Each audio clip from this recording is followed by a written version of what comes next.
अशोक वाटिका में जब त्रिजटा ने अपना स्वप्न वहाँ सभी राक्षसियों को सुनाया तो उन सभी के मन में एक भय उत्पन्न हो गया था। थोड़ी देर बाद वे सब इधर उधर चली गईं और सीता जी अपने मन में सोचने लगीं कि 1 महीने बाद वो नीच राक्षस रावण उन्हें मारेगा। सीता जी हाथ जोड़कर त्रिजटा से बोली कि हे माता, तू मेरी विपत्ति की संगिनी है, जल्दी कोई ऐसा उपाय कर जिससे मैं ये शरीर छोड़ सकूं। विरह असहाय हो चला है, अब यह सहा नहीं जाता। काठ लाकर चिता बनाकर सजा दे हे माता, फिर उसमें आग लगा दे। हे सयानी, तू मेरी प्रीति को सत्य कर दे। रावण के शूल के समान दुख देने वाली वाणी कानों से कौन सुने। सीता जी के वचन सुनकर त्रिजटा ने चरण पकड़कर उन्हें समझाया और प्रभु का प्रताप, बल और सुयश सुनाया। हे सुकुमारी, सुनो, रात्रि के समय आग नहीं मिलेगी। ऐसा कहकर वह अपने घर चली गई। सीता जी कहने लगी कि विधाता ही विपरीत हो गया है, न आग मिलेगी न पीड़ा मिटेगी। आकाश में अंगारे प्रकट दिखाई दे रहे हैं, पर धरती पर एक भी तारा नहीं आता। चंद्रमा अग्निमय है, किंतु वह भी मानो मुझे हतभागिनी जानकर आग नहीं बरसाता। हे अशोक वृक्ष, मेरी विनती सुन, मेरा शोक हर ले और अपना अशोक नाम सत्य कर दे। तेरे नए नए कोमल पत्ते अग्नि के समान हैं, अग्नि दे, विरह रोग का अंत मत कर। अर्थात विरह रोग को बढ़ाकर सीमा तक न पहुंचा। सीता जी को विरह में परम व्याकुल देखकर वह क्षण हनुमान जी को कल्प के समान बीता। तब हनुमान जी ने हृदय में कुछ विचार कर सीता जी के सामने अंगूठी डाल दी, मानो अशोक ने अंगारा दे दिया हो। यह समझकर सीता जी ने हर्षित होकर उठकर उसे हाथ में ले लिया।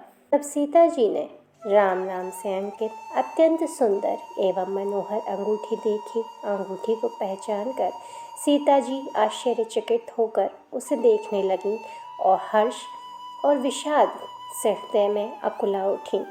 वे सोचने लगी कि श्री रघुनाथ जी तो सर्वथा अजेय हैं, उन्हें कौन जीत सकता है और माया से ऐसी अंगूठी बनाई नहीं जा सकती।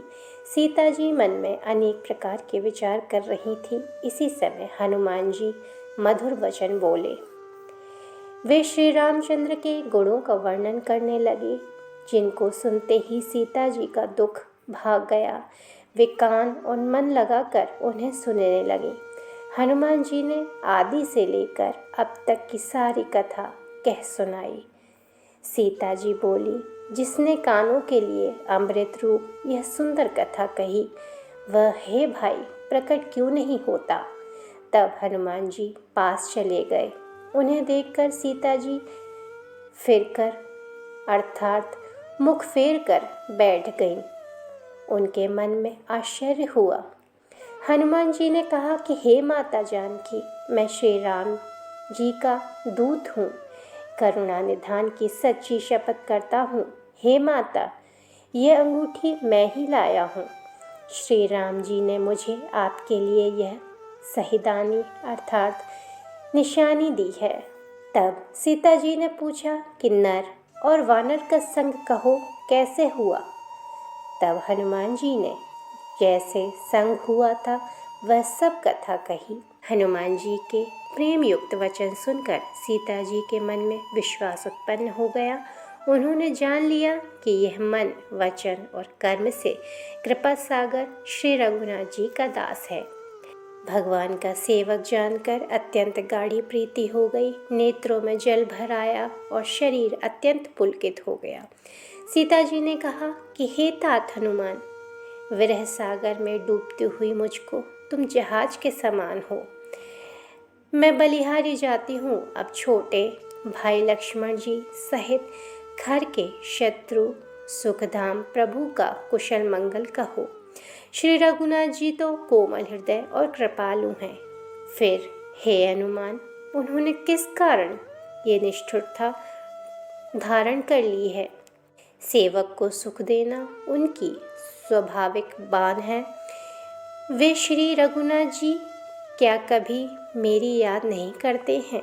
हे तात, क्या कभी उनके कोमल सांवले अंगों को देखकर मेरे नेत्र शीतल होंगे? मुंह से वचन नहीं निकलता, नेत्रों में जल भर आया। बड़े दुख से वे बोली, हाँ नाथ, आपने मुझे बिल्कुल ही भुला दिया।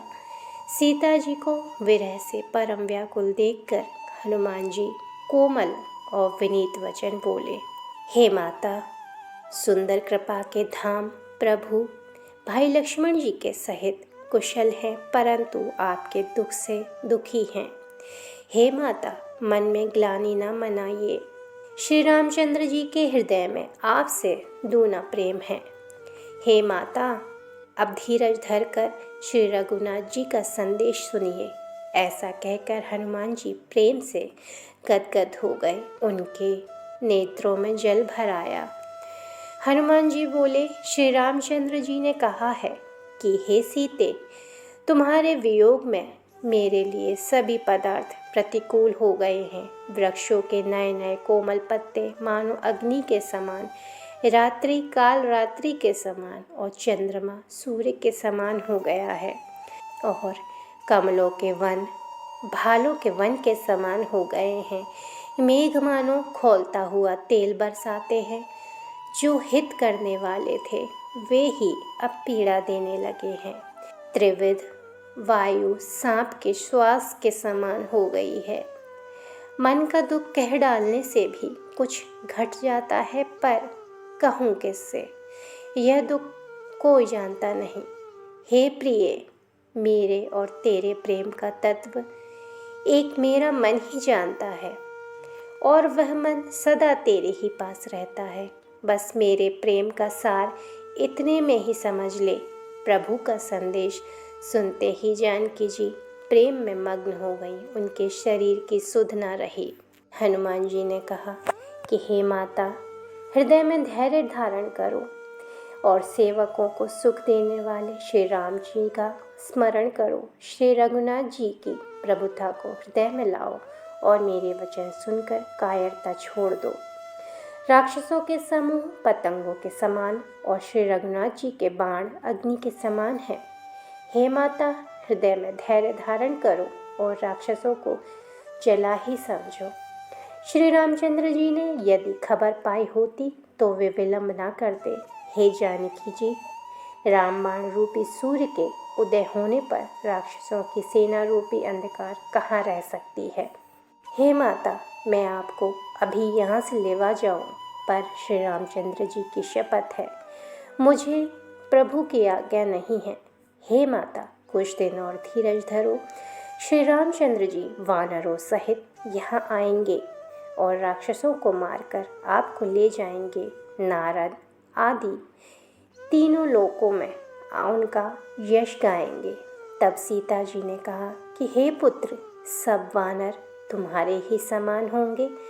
राक्षस तो बड़े बलवान और योद्धा हैं, अतः मेरे मन में बड़ा भारी संदेह है कि तुम जैसे बंदर राक्षसों को कैसे जीतेंगे। यह सुनकर हनुमान जी ने अपना शरीर प्रकट किया। सोने के पर्वत सुमेरु के आकार का अत्यंत विशाल शरीर था, जो युद्ध में शत्रुओं के हृदय को भय उत्पन्न कर देता है। अत्यंत बलवान और वीर था। तब सीता जी के मन में विश्वास हुआ। हनुमान जी ने फिर छोटा रूप धारण कर लिया और बोले कि हे माता, सुनो, वानरों में बहुत बल बुद्धि नहीं होती, परंतु प्रभु के प्रताप से बहुत छोटा सर्प भी कर्ण को खा सकता है। अर्थात अत्यंत निर्बल भी महान बलवान को मार सकता है। भक्ति, प्रताप, तेज और बल से सनी हुई हनुमान जी की वाणी सुनकर सीता जी के मन में संतोष हुआ।